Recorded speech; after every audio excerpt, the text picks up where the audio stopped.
already 2 episodes in to The Bachelorette and we're already having the here for the right reasons argument. Vomit.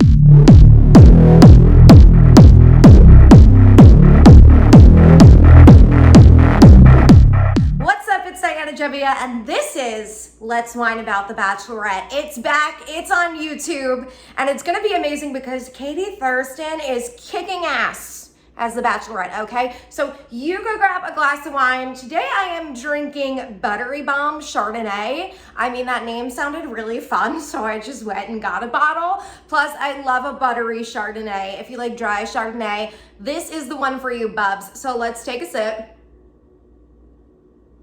And let's get into reviewing, shall we? Because there's a lot to talk about. We're already 2 episodes in to The Bachelorette and we're already having the here for the right reasons argument.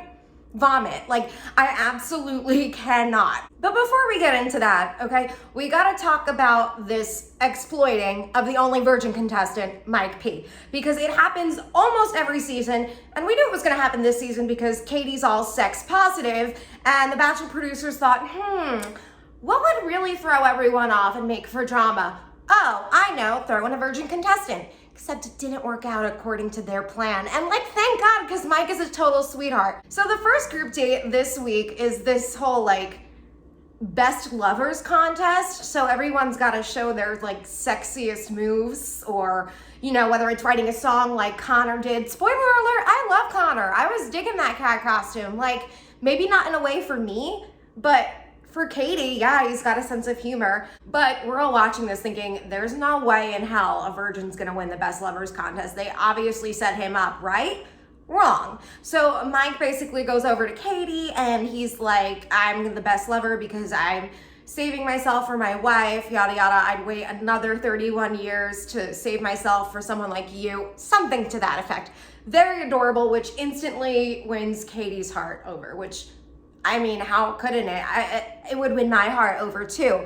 In a society where we're used to going on Tinder and it's like you don't even know the person and they're like, Netflix and chill. Like, clearly, this is a breath of fresh air for her. It would be for me too. So he steals her heart, he wins best lover. And good for freaking him, because it is about time that someone turned these producers on their heads, okay? They thought they could set it up by making a virgin do bad in a best lovers contest, but they were proven wrong.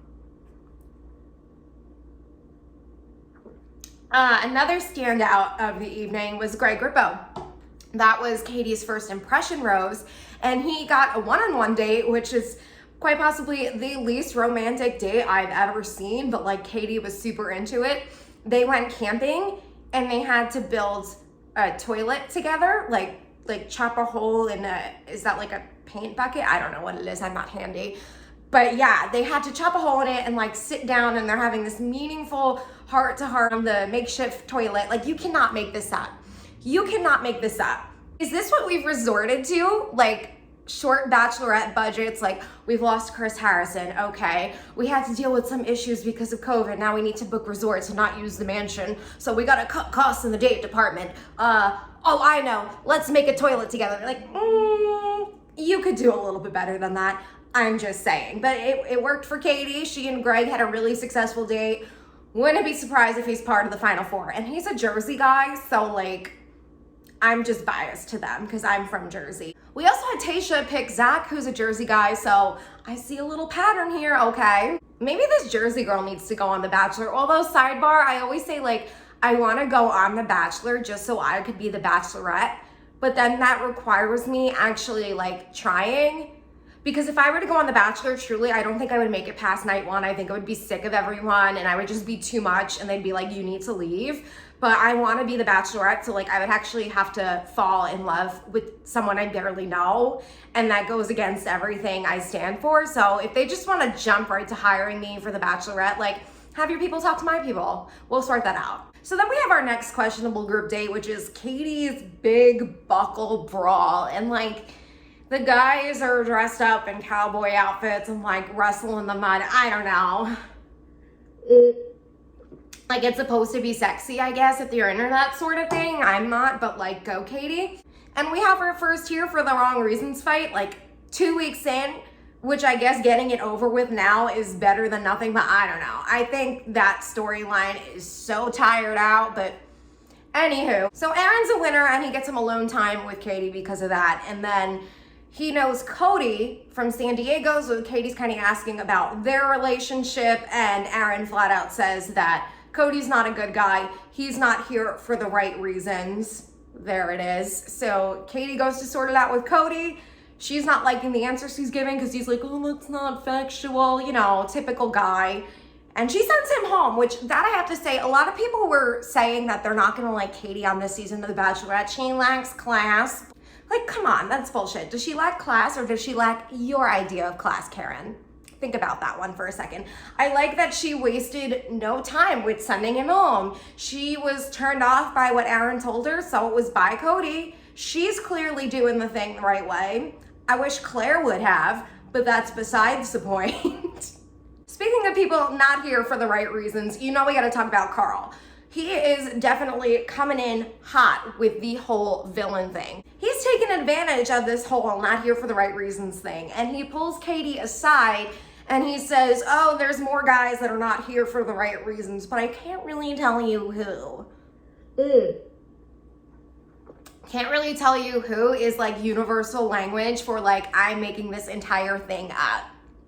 He's trying to sabotage everyone because clearly he knows he's not as good as everyone else. But there's always one every season. And like, to be fair, thank God we have a more coherent villain than Queen Victoria because she was god-awful last season. Just god-awful. Like, Carl isn't the greatest Bachelor villain, but like, at least we're climbing back up the ladder. You know what I'm saying?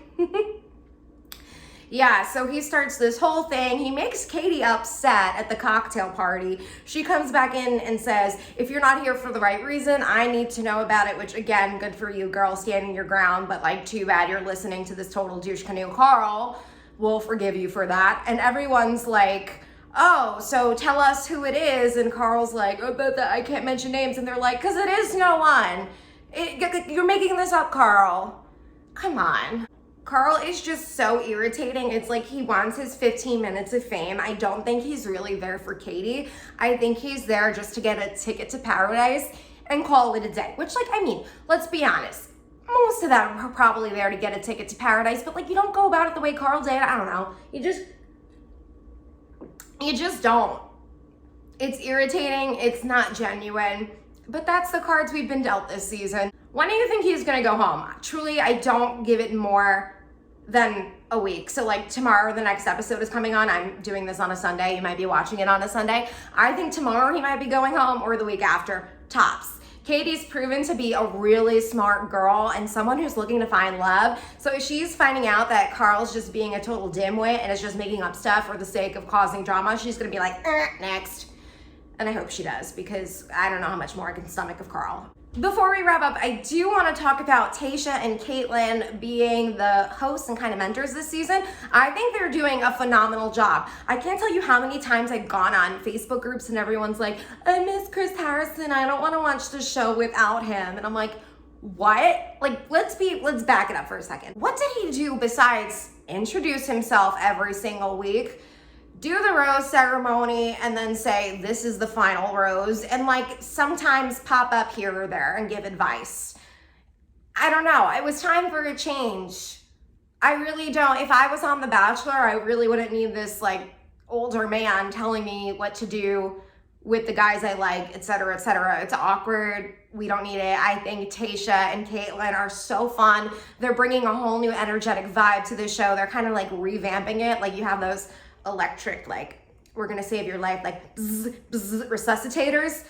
That is what Tayshia and Kaitlyn are doing. And if you think that Chris Harrison needed to be on this show so badly, like, I say this with all due respect, you and I have to have a talk, okay? And that, my friend, is on that. So tomorrow night, we have another episode coming up at The Bachelorette.